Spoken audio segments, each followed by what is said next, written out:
FINTAN, Grenoble Street Art Fest first.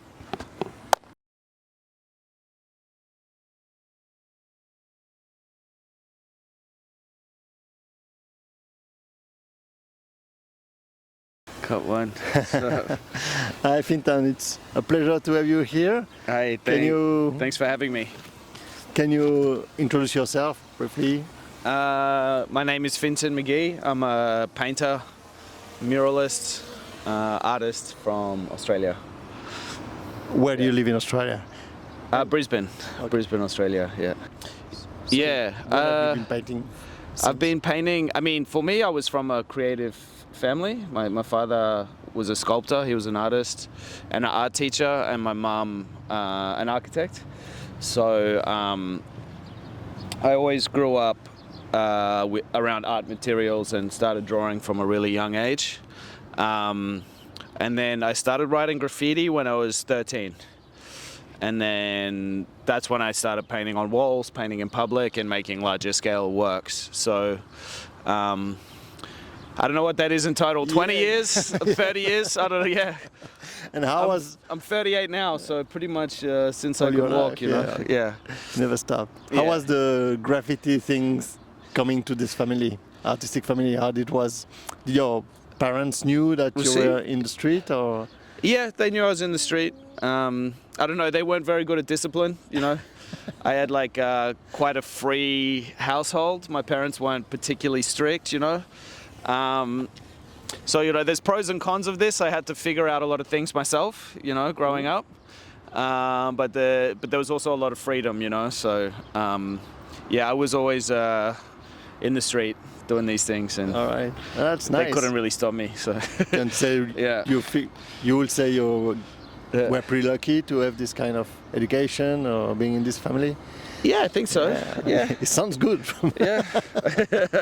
from here. And here yeah. you are in Grenoble after, Yeah. I don't know, you're now international acclaimed street artist. You're doing Yeah. those huge murals. This style, how long have you been doing this aesthetic?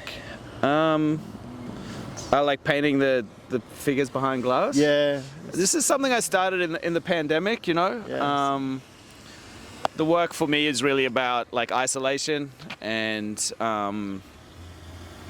not just physical isolation, social isolation, stuff like this, and you know, the kind of the relationship between art and architecture, the way the Australian suburbia is isolating. There's a lot of these kind of themes, but really it came to me in the pandemic, and at that time I really had a lot of time to experiment. A lot of work was falling through. Everybody was stuck inside, and so I started making these more labor-intensive, time-consuming paintings just because I had time to do this.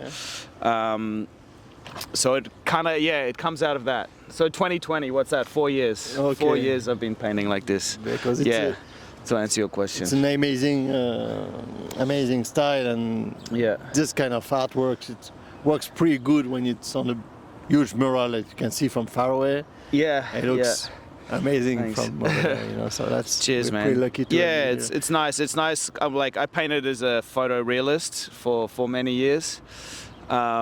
And for me, like, I'm a big fan of, you know, Gerhard Richter, Chuck Close, like these artists that come from photorealism and then later in their career start to deconstruct the image, you know. So you spend like your whole life learning how to paint, and then you want to destroy or pull the image apart in some way, you know. And for me, that's the most interesting time in someone's painting career, you know. So I'm trying to do this in my own way. Because all the artists are going that way, you know. I don't know, they increase their skills in the beginning, and then at the end, it just two lines and Exactly. everything's there, you know. So you have to yeah. get to the minimal or the essence Yeah, of you kind of go painting. this and then back down again. I mean, so you keep growing, but it's to a the it's a public, different there type of growth, you know. Yeah, And it's I think when you hard to understand. study like technical painting, or like, because I come from a realist background, you realize that there's a level where you can't really take it any further, you know. So the only way to go is actually to destroy it in a way, you know. Like, But that's cool because Yeah. there's not so many street artists that they are challenging themselves with this Yeah. kind of consideration. Yeah. So thanks for Okay. doing that. Yeah, and- thanks.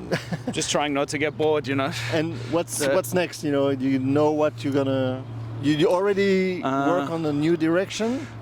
Yeah, I mean, for me next, I'm on the road. I've got another 3 big projects, 4 big mural projects this year. Maybe some more, but definitely 4 so far. Yeah, that's cool. So I need to go do that, and then I want to. Hopefully by the end of the year, I'm back in the studio and I have some time to experiment and make some new things. But you don't get a new direction.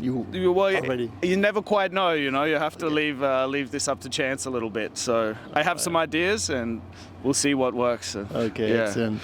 So let us know a little bit more about how did you conceive this mural, or it's come from a photo shoot? How do you do? Yeah, it came from a photo shoot. It was a shoot I did of my friend James Lesjak. He's an artist from Australia. I heard the name. We share a studio together. Okay. Yeah. Yeah, James does really cool work, and he's working with wood a lot. That's why I photographed him with the tree, and it's a little bit about him. But it's for me, I just wanted to do, because it's a very narrow wall. I take this consideration. I want to do like a very simple portrait. I'm really interested in these kind of character studies, and yeah, it kind of come from that, really. Yeah. Okay. Any special name or special input? The title? Yeah. Maybe just the woodworker. Yeah. That's gonna be. Because that. his last name is Lesjak as well, which is means woodman in Okay. German Polish. So, and he makes stuff with wood, so it's kind of perfect. You know? Perfect. It So works he's, great with the woodworker. area. Huh? It works well. It works well with this area. You know, we are surrounded by mountains. Yeah. Of course, yeah. It's a little bit about this connection with nature and the you know, human element like this. So, All right. Yeah. So thank you again Cool. for being here. It's a Yeah. pleasure to finally have you here in Grenoble. So Thank we you. are pretty happy. It's nice and, to be here, man. And So- the response from the public is already amazing. So yeah, I everybody's been very positive, so that's that's really great. nice. Thanks. Yeah, Thanks you're a lot. welcome, man. Thanks so much, guys. Cheers. Bye.